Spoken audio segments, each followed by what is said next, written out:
ॐ नमः सिद्धेभ्यः। ॐ नमः सिद्धेभ्यः। ॐ नमः सिद्धेभ्यः।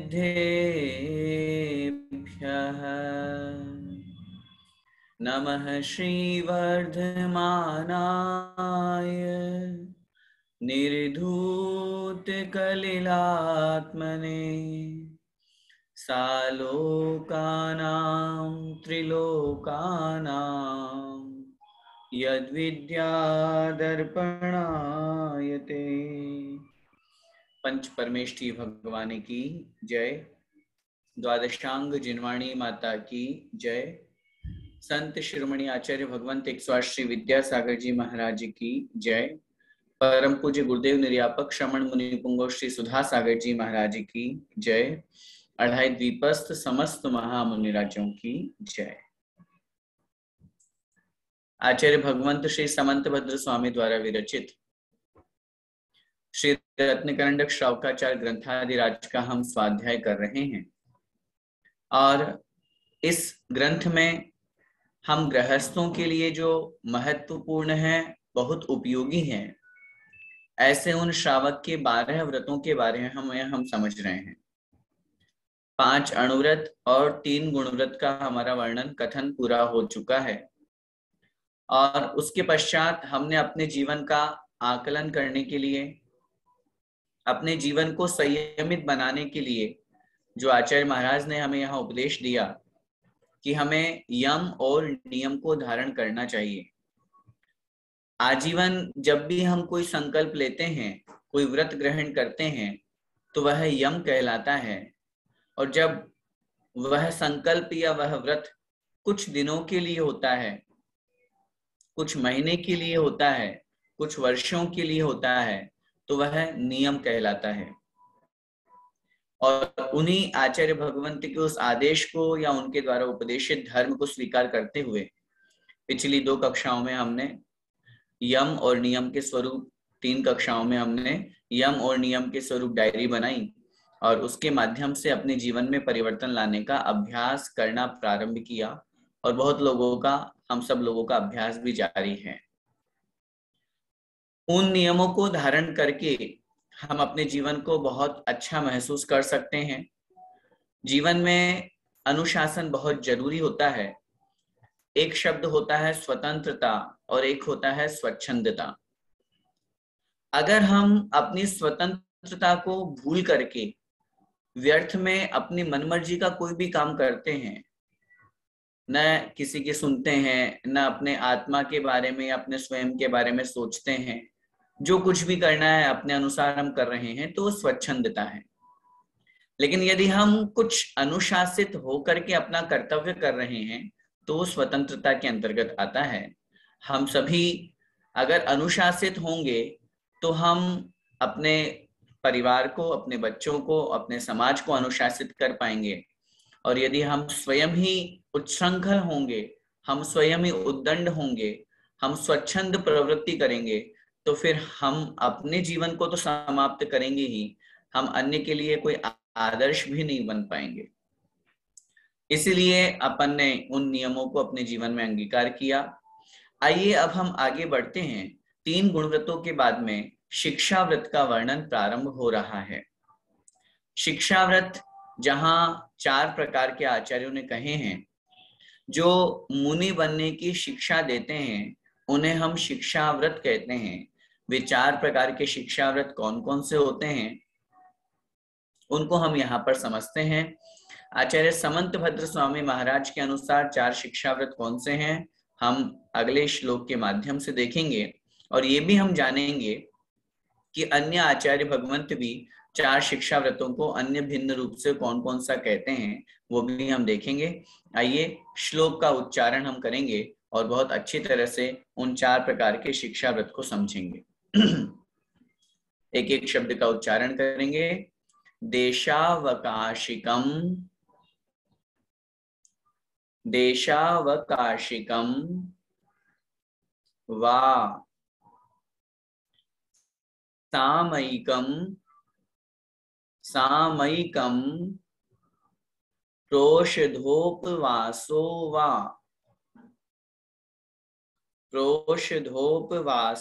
वा वैयावृत्यं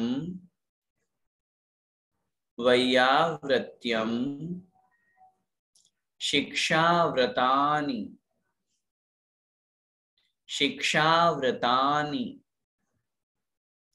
चत्वारि शिष्टानि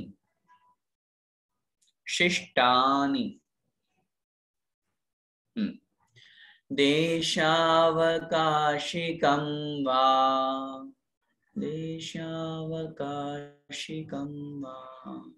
सामयिकं प्रोषधोपवासो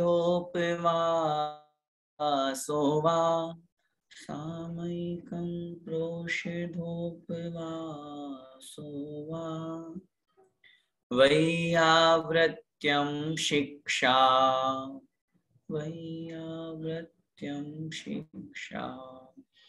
व्रतानि चत्वारि शिष्टानि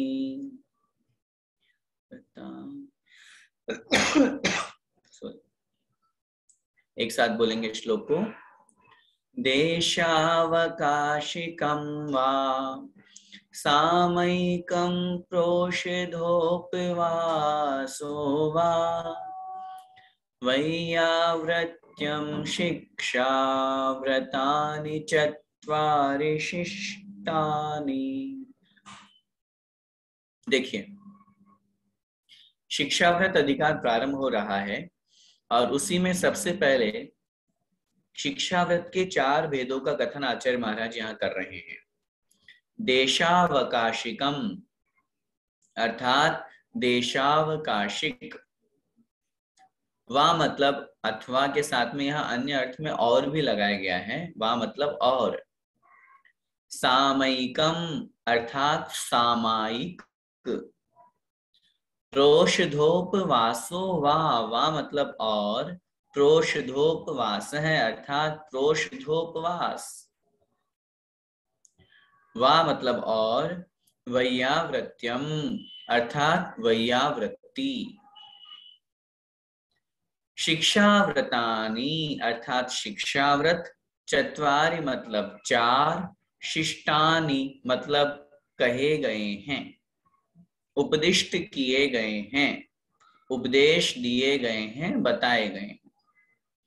श्लोक सरल है, अर्थ बहुत सरल है। यहाँ इस श्लोक में 4 प्रकार के शिक्षाव्रत के नाम बताए हैं।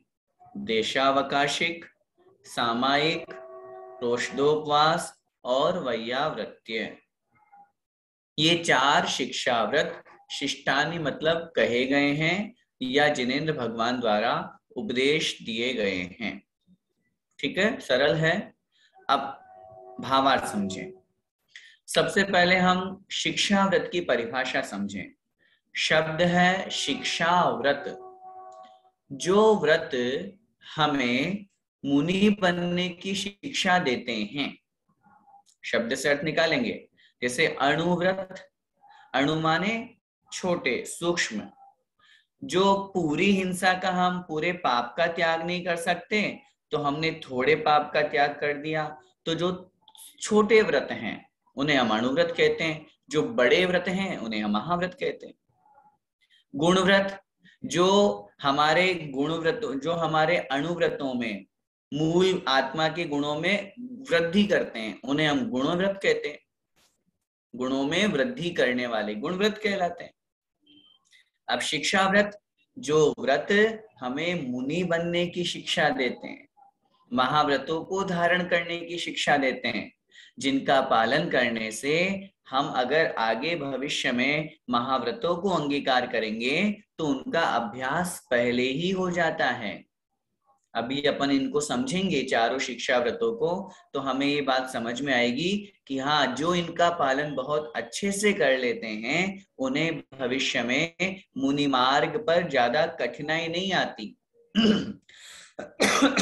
सॉरी, क्योंकि अभ्यास अगर हो जाएगा तो अभ्यास होने के बाद में, प्रैक्टिस होने के बाद में वो काम बहुत आसानी से हो जाता है।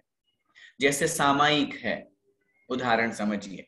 अब सामायिक अगर हम गृहस्थ में पहले से ही करते आ रहे हैं, 12 व्रतों का पालन किया, 2 प्रतिमाएं ली, तब प्रतिदिन सुबह शाम सामायिक करते, 3 प्रतिमा हो गई तो 3 टाइम सामायिक हो रहा है। तो अब जब मुनि बनेंगे या महाव्रतों को धारण करेंगे, तब उस समय जो सामायिक करेंगे उसमें हमारा मन बहुत अच्छा लगेगा, वो सामायिक हमारी बहुत अच्छी होगी। क्यों? क्योंकि हमने पूर्व में उसका अभ्यास कर लिया है। ऐसे ही अभी जैसे देशावकाशिक की हम बात करें, वैसे तो जब महाव्रतों को धारण करते हैं तब ऐसी कोई मर्यादा नहीं लेनी पड़ती देश व्रत या देशावकाशिक की, लेकिन जहां रहेंगे वहां पर अपने आप में रहते हुए अन्य विकल्पों से दूर हो जाएंगे। भैया मुझे तो नहीं जाना, घर गृहस्थी के संसार के कार्यों में नहीं उलझेंगे। ऐसे ही प्रोषदोपवास, अब मुनि बनेंगे तो वहां तो व्रत उपवास भी खूब करने पड़ेंगे। जरूरी नहीं है व्रत उपवास करे ही करें, लेकिन अगर भोजन के समय, आहार के समय अंतराय आ गया तो फिर आहार कर रहे हैं, पहली अंजुलि पानी ले रहे हैं, उसमें ही बाल आ गया, अब क्या करेंगे? अब तो उपवास हो गया। उपवास का मतलब गए थे आहार के लिए, लेकिन अब अंतराय हो गया, अब दिन भर आहार का त्याग, अब दूसरे दिन मिलेगा। अब अगर पहले 12 व्रतों के अभ्यास में प्रोषधोपवास का अभ्यास नहीं किया होता तो फिर उसमें विकल्प होता है कि नहीं? फिर जिस दिन अंतराय हो जाए उस दिन बड़ा विकल्प होगा, सामायिक में मन नहीं लगेगा, भूख से बहुत वेदना होगी, परेशान होंगे। लेकिन हमने क्या पहले प्रोषधोपवास कर लिया? हर अष्टमी चौदस को उपवास करते थे, एकाशन करते थे, तो अभ्यास हो गया, अब कोई चिंता नहीं है, अब कोई दिक्कत नहीं है। तो कहने का मेरा भाव यही है, शिक्षाव्रत किसे कहेंगे? जो हमें मुनि बनने की अथवा महाव्रतों को धारण करने की शिक्षा देते हैं, उन्हें शिक्षाव्रत कहते हैं। ये शिक्षाव्रत 4 होते हैं: देशावकाशिक, सामायिक, प्रोषधोपवास और वैयावृत्य। एक विशेष बात, जब हम तत्वार्थ सूत्र ग्रंथ पढ़ते हैं तो आचार्य उमा स्वामी महाराज ने वहां 4 प्रकार के शिक्षाव्रत में अन्य नाम लिखे हैं। उन्होंने वहां लिखा सामायिक, प्रोषधोपवास, उपभोग परिभोग परिमाण और साथ में अतिथि संविभाग। उन्होंने उन 4 शिक्षाव्रतों का कथन किया। जब हम आचार्य कुंदकुंद स्वामी महाराज को पढ़ते हैं तो आचार्य कुंदकुंद स्वामी महाराज ने 4 प्रकार के शिक्षाव्रत में उन्होंने सल्लेखना को भी अंगीकार किया। तो ये अलग अलग समय की अलग अलग मान्यता है। मैंने जब 3 गुण व्रतों का कथन आया था तब भी आपसे निवेदन किया था, समयानुसार इस तरह से वर्णन बदल जाता है। मूल गुणों की चर्चा आई थी, 8 प्रकार के मूल गुण, तब भी हमने आपसे निवेदन किया था अलग अलग आचार्यों के मत में अलग अलग मूल गुण माने गए हैं, इसलिए समय के अनुसार जो मूल गुण वहां उस समय चले वो उन्होंने लिख दिए। है आचरण एक ही बात मुख्यता से। अब जैसे यहाँ अपन बात करें देशावकाशिक अर्थात देश व्रत, देश की अवकाशिक, अवकाश ले लेना, स्थान की मर्यादा बना लेना। जो हमने दिग्व्रत में मर्यादा ली थी उसको हम देशव्रत में और अधिक संकुचित करते हैं। तो अगर हम उमा स्वामी महाराज की बात करें तो उन्होंने तो पहले ही जब दिग्व्रत, देशव्रत और अनर्थ दंड व्रत, उन्होंने इस प्रकार के 3 गुण व्रत कह दिए थे। भोगो भोग परिमाण यहाँ उन्होंने शिक्षा व्रत में लिया, वहां उन्होंने भोगो भोग परिमाण गुण व्रत में ले लिया और देशव्रत इधर दे दिया। इसलिए अतिथि संविभाग कहो या वैयावृत्ति कहो, बात एक ही है सामान्य रूप से। तो इसलिए सबका लक्ष्य एक ही है, अलग अलग अपेक्षा से अलग अलग कथन किया जाता है। अब संक्षेप में चारों शिक्षा व्रतों को अपन समझे। सबसे पहला है देशावकाशिक, जिसकी परिभाषा अभी अगले श्लोक में कहेंगे भी सही, कि अपने जो हमने दिग्व्रत में मर्यादा ली थी उस मर्यादा को और संकुचित करना, दिन के हिसाब से, स्थान के हिसाब से हमने मर्यादा कर ली। जैसे माना कि दिग्व्रत में हमने मर्यादा ली थी कि हम पूरे भारतवर्ष से बाहर नहीं जाएंगे, तो हमने देशव्रत में क्या मर्यादा, दिन के, आज मैं जयपुर से बाहर नहीं जाऊंगा, आज मैं अपने घर की बाउंड्री से बाहर नहीं जाऊंगा। तो ये सब क्या हुआ, ये देश व्रत कहलाया। अब इसमें भी अपन समझेंगे और जब डिटेल आगे पढ़ेंगे अगले श्लोक से, कि जाने के साथ साथ, जाने आने के साथ साथ वहां से कुछ मंगाना भी नहीं, कुछ भेजना भी नहीं, ताकि हम उसका बहुत अच्छे से व्रत का पालन कर सकें। नहीं तो खुद तो नहीं जा रहे, लेकिन अपन ने दूसरों के साथ भेज दिया, तो फिर मतलब क्या रहा। हमने पाप से बचने के लिए तो वो काम किया था, और हम तो गए नहीं, स्वयं ने नहीं किया, लेकिन कारित कर दिया। कृत कारित अनुमोदना होता है ना, तो कृत नहीं किया लेकिन कारित हो गया, तो कारित हो गया तो कारित का भी दोष तो लगेगा। तो ये सब अतिचार के अंतर्गत अपन समझेंगे। दूसरा है सामायिक।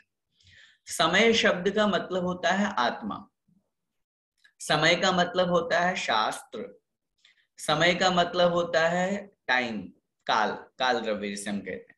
तो अनेक अर्थ होते हैं, यहां समय से तात्पर्य हम ग्रहण करेंगे आत्मा। जो आत्मा के समीप में पहुंचाए उसका नाम सामायिक है। क्या मतलब हुआ, एक निश्चित आसन से अपने मन को स्थिर करते हुए निश्चित समय के लिए आत्मचिंतन करना, इसका नाम सामायिक है। और आत्मचिंतन करने के लिए अभ्यास स्वरूप हम कोई जापमाला, हम कोई पाठ, सामायिक पाठ, 12 भावनाओं का चिंतन, ऐसा कुछ भी अभ्यास कर सकते हैं, जिससे हम संसार की वास्तविकता को समझ करके और अपने आत्मा के करीब आ सकें। तो इसका नाम है सामायिक। इसके बाद तीसरा शिक्षाव्रत यहाँ पर आचार्य महाराज ने कहा प्रोषधोपवास। प्रोषध का मतलब होता है एकाशन, एक समय भोजन ग्रहण करना, और उपवास का मतलब होता है निर्जल, जिसे हम कहते हैं चारों प्रकार के आहार का त्याग करना। चारों प्रकार के आहार का त्याग करने के साथ साथ एकाशन भी करना। 3 प्रकार का उत्कृष्ट, मध्यम और जघन्य के भेद से होता है। जैसे उदाहरण, अष्टमी का एकाशन, सप्तमी का एकाशन, अष्टमी का उपवास और नवमी का फिर एकाशन। तो ये हुआ उत्कृष्ट प्रोषधोपवास। ऐसे चतुर्दशी में लगाइए, जो शाश्वत पर्व है हमारे अष्टमी चतुर्दशी, उसमें जैसे त्रयोदशी का एकाशन किया, चतुर्दशी का उपवास किया और पूर्णिमा या अमावस्या का एकाशन किया। अगर कोई इतना नहीं कर सकता तो क्या करें, मध्यम प्रोषधोपवास कर लीजिए, अष्टमी और चतुर्दशी का उपवास कर लीजिए, सप्तमी नवमी का कोई विकल्प नहीं, 2 बार 3 बार, जितनी बार का संकल्प उतनी बार ग्रहण करें, एकाशन का नियम नहीं है उसमें। और उतना भी कोई नहीं कर सकता तो अष्टमी और चतुर्दशी को एकाशन करना, ये जघन्य प्रोषधोपवास कहलाता है। तो इस तरह से अभ्यास करना एकाशन और उपवास का, ये कहलाता है प्रोषधोपवास। और चौथा है वैयावृत्य। साधुओं की अथवा रोगी साधुओं की, चतुर्विध संघ की, मुनि आरिका श्रावक श्राविका की सेवा शुश्रूषा करना। उन्हें जिस वस्तु की आवश्यकता है वो उन्हें प्रदान करना। मांगेंगे नहीं वो, लेकिन हमें तो देना है, चाहे पिच्छिका हो, चाहे कमंडल हो, चाहे उन्हें कोई जिनवाणी हो, या पठन पाठन के लिए, लेखन के लिए कोई कॉपी पेन पेंसिल की आवश्यकता हो, ये वस्तुएं उन्हें प्रदान करना। कोई मुनिराज हैं, अब वृद्धावस्था को प्राप्त हो रहे हैं, आंखें कमजोर हो रही है, उन्हें बड़ा विकल्प होता है ईरिया समिति से चलने में, एष्णा समिति भोजन आदि में भोजन को अच्छी तरह से नहीं शोध पाते हैं, तो उनसे आज्ञा लेकर के उनके लिए चश्मा बनवाना, ये भी तो वैयावृत्ति है। लेकिन एक बात विशेष रूप से ध्यान देना है, मुनि महाराज को या चतुर्विध संघ जो योग्य हैं जिस अनुसार, उनको वो ही वस्तु देना जो उनके लिए साधना में निमित्त बने। नहीं तो पता चले मुनि महाराज को आपने जाके मोबाइल दे दिया, महाराज ने कहा हमें मोबाइल की आवश्यकता है और आपने मोबाइल दे दिया और आप बड़े खुश हो गए, आज तो हमने महाराज की खूब सेवा की। महाराज ने कहा ऐसा नहीं, ऐसा लाना, और हमने दे दिया। ये वैयावृत्ति नहीं है, पाप लगेगा उल्टा। पुण्य की जगह, और इतना ज्यादा पाप लगेगा कि हम सोच भी नहीं सकते हैं। हमें एक मुनि को भ्रष्ट करने का, और साथ में ही उन्हें जो हम प्रदान करेंगे उसके माध्यम से वो जितना भी पाप करेंगे उन सब में हमारा दोष लगेगा, हमने उनका परिग्रह बढ़ा दिया। इसलिए ऐसी चीज नहीं देना। हाँ, आप सोचो मुनि महाराज देखो कितनी गर्मी लगी, यहाँ एसी लगवा देते हैं, यहाँ पंखा चला देते हैं, ये वैयावृत्ति नहीं है। वैयावृत्ति जो उनकी साधना में निमित्त बने। मैं तो कहता हूं ऐसा कमरा बनवाएं जहां पर बहुत अच्छी तरह से व्यवस्था हो, जहां वो अच्छी साधना कर सकते हो। ये सब वर्णन अपन वैयावृत्ति में भी समझेंगे। अभी एक संक्षेप में अपन चारों प्रकार के इन शिक्षा व्रतों को अपन ने समझ रहे हैं। पहले श्लोक में उन्हीं चारों का नाम यहाँ पर दिया हुआ है, और हमें उन्हीं चारों का अभ्यास इस भावना से करते हुए कि हम आगे जाकर के महाव्रतों को अंगीकार करें, ये अपन को सोचते हुए आगे बढ़ना है।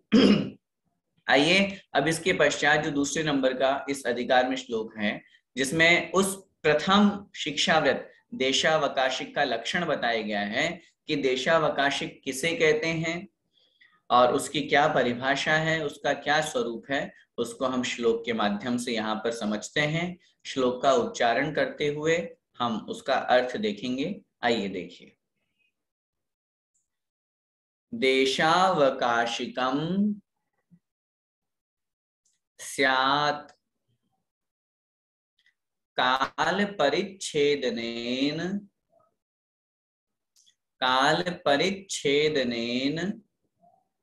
देशस्य प्रत्यहमणुव्रतानां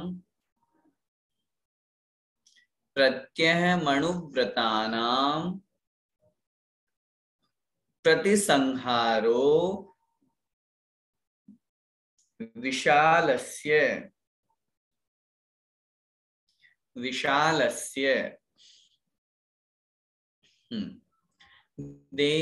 देशावकाशिकं स्यात्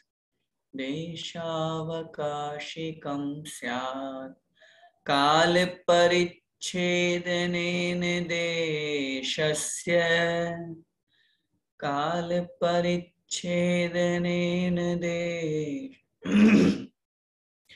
प्रत्यहमणुव्रतानां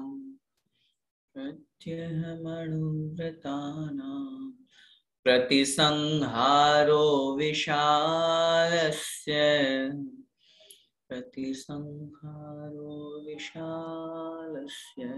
एक साथ बोलेंगे। देशावकाशिकं स्यात् काल परिच्छेदनेन देशस्य प्रत्यहमणुव्रतानां प्रतिसंहारो विशालस्य। देखिए, देशावकाशिक शिक्षाव्रत किसे कहते हैं, जिसे हम सामान्य रूप से अपनी भाषा में या अन्य आचार्यों की भाषा में देश व्रत भी कहते हैं। देखिए, देशावकाशिकम स्यात्, देशावकाशिकम अर्थात देशावकाशिक, स्यात् मतलब कहलाता है या है, क्या? काल परिच्छेदनेन, काल के परिच्छेदन से, परिच्छेदन का मतलब विभाजन, काल की मर्यादा करके, समय की मर्यादा करके, समय का संकल्प करके, देशस्य, देश का मतलब स्थान, क्षेत्र, उस क्षेत्र की काल की अपेक्षा से मर्यादा करके प्रत्यहमणुव्रतानां, प्रत्यहम अणुव्रतानाम शब्द है प्रत्यहम। प्रत्यहम को भी अगर हम अलग अलग करें तो प्रति अहम, अहम का मतलब क्या होता है? दिन। अहम का मतलब मैं तो होता ही है, वो अहम वाला अलग है। लेकिन आप लोगों ने एक शब्द सुना होगा ना, जैसे अपन बोलते हैं अक्सर अष्टान्निका, अहोरात्र, है ना? तो अह शब्द का मतलब होता है दिन। जैसे अष्टान्निका, 8 दिनों का समूह, ये अष्टानिका कहलाता है। मूल शब्द अह बनता है, अहन। तो अह माने दिन, और अहम माने वो दिन, वो संस्कृत में शब्द लगा देते हैं तो वो उस रूप में आ जाता है।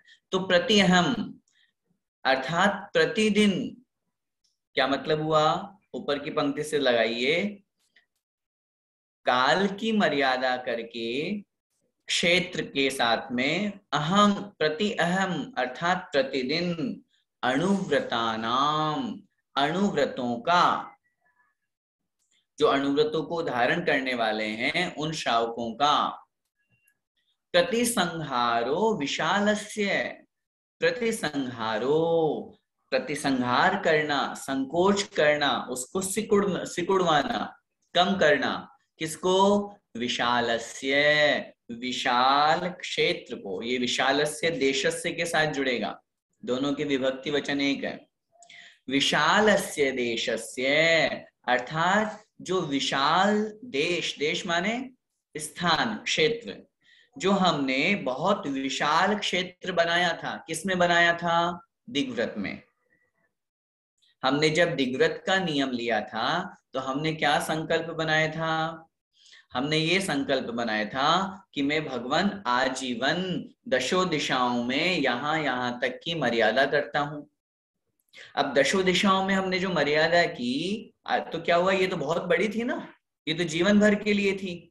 तो आगे क्या कह रहे हैं? विशालस्य देशस्य, उस संपूर्ण दिग्व्रत की उस विशाल मर्यादा को, क्षेत्र की मर्यादा को काल परिच्छेदनेन, समय के अनुसार विभाजन करके, काल के अनुसार उसको मर्यादित करके क्या करना? प्रतिसंहार है अर्थात संकुचित करना। कैसे? प्रत्यहम, प्रतिदिन संकुचित करना, प्रतिदिन कहना।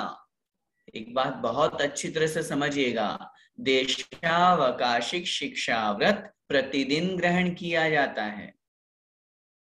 सुबह उठ करके अथवा भगवान के समक्ष मंदिर जी में इसका प्रतिदिन नियम लिया जाता है। जो व्रत धारण करते हैं या जिनकी 2 प्रतिमा है, 12 व्रतों को जो अंगीकार करते हैं, जीवन भर की मर्यादा दिग्व्रत के रूप में हो गई। और प्रतिदिन ऐसा संकल्प करना, अपना सुबह से शाम तक का आप शेड्यूल देख लीजिए कि आज हमको कहीं जाना तो नहीं, जाना है तो वहां तक की मर्यादा ले लें, और उससे आगे जाना है तो थोड़ा सा वहां की बढ़ा करके ले लें। प्रत्यहम, प्रतिदिन उस विशाल क्षेत्र की मर्यादा को समय के अनुसार, काल के विभाजन से प्रतिदिन के अनुसार संकुचित करना। मोटे रूप में 10 दिन का भी ले सकते हैं, ऐसी बात नहीं है। 10 लक्षण पर्व चल रहे हैं, कहीं जाना आना ही नहीं, 10 दिन की मर्यादा ले ली। अष्टानिका में 8 दिन की मर्यादा ले ली। कहीं पर ऐसे स्थान पर हम गए, अब संकल्प ले लिया, भगवान बस मैं तो 1 महीने आपके पास से रुकूंगा, कहीं जाऊंगा ही नहीं कुंडलपुर से, तो 1 महीने की मर्यादा, ये भी देशव्रत है। तो काल परिच्छेदन आ गया ना, तो काल की मर्यादा लेकर के प्रतिदिन संकोच करना, ये अणुव्रतानाम देशावकाशिकम स्यात्, जो अणुव्रतों को धारण करने वाले श्रावक हैं उनका यह देशावकाशिक नाम का शिक्षाव्रत कहलाता है। समझ में आया श्लोक? एक बार फिर से, देशावकाशिकम अर्थात देशावकाशिक, स्यात् मतलब होता है, काल परिच्छेदनेन, काल मतलब समय की मर्यादा के अनुसार विभाजन करते हुए, देशस्य अर्थात क्षेत्र की, स्थान की, प्रत्यहम अर्थात प्रतिदिन, अणुव्रतानाम अर्थात अणुव्रतों को धारण करने वालों के, प्रतिसंहारो अर्थात उसको संकुचित करना, छोटा करना, कम करना, विशालस्य अर्थात विशाल, जो हमने दिग्व्रत में विशाल मर्यादा ग्रहण की थी आजीवन, उस विशाल मर्यादा को काल के विभाजन करते हुए उस विशाल मर्यादा को क्षेत्र के अनुसार प्रतिदिन संकुचित करना, छोटा करने का नाम देशावकाशिक नाम का शिक्षाव्रत है। समझिए भावार्थ। इस श्लोक में आचार्य महाराज क्या कहना चाह रहे हैं? जो हमने दिग्व्रत में मर्यादा ली थी, उस मर्यादा को हमने और संकुचित कर लिया। सामान्य रूप से अपन जैसे छड़ाला की पंक्तियां पढ़ते हैं ना, काहू में फिर ग्राम गली गृह बाग बजारा, गमना गमन प्रमाण ठान अन सकल निवारा। हमने मर्यादा ले ली, संकल्प मान लिया, आज मैं इस गली, इस चौराहे, इस शहर, इससे आगे नहीं जाऊंगा।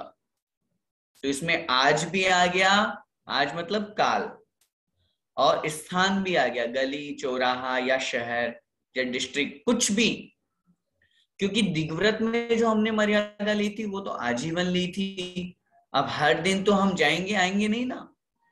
हमने नियम लिया था कि मैं भारत देश से बाहर नहीं जाऊंगा। अब हर दिन तो हम अन्य राज्यों में, अन्य स्टेट्स में नहीं जाएंगे ना, वो तो कभी कभी काम पड़े तो ही जाएंगे।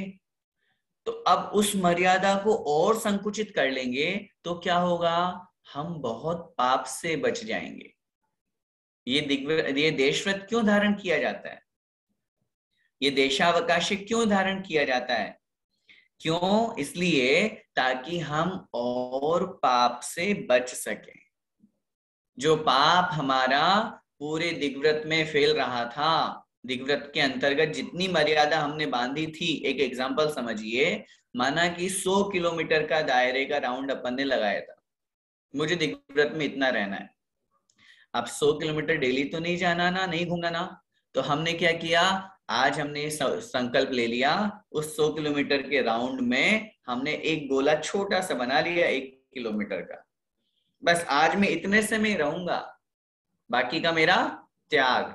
तो अपन जो 99 किलोमीटर में नहीं जाएंगे तो उस पाप से बच गए ना। वहां क्या हो रहा है क्या नहीं हो रहा है हमें उससे कोई लेना देना नहीं।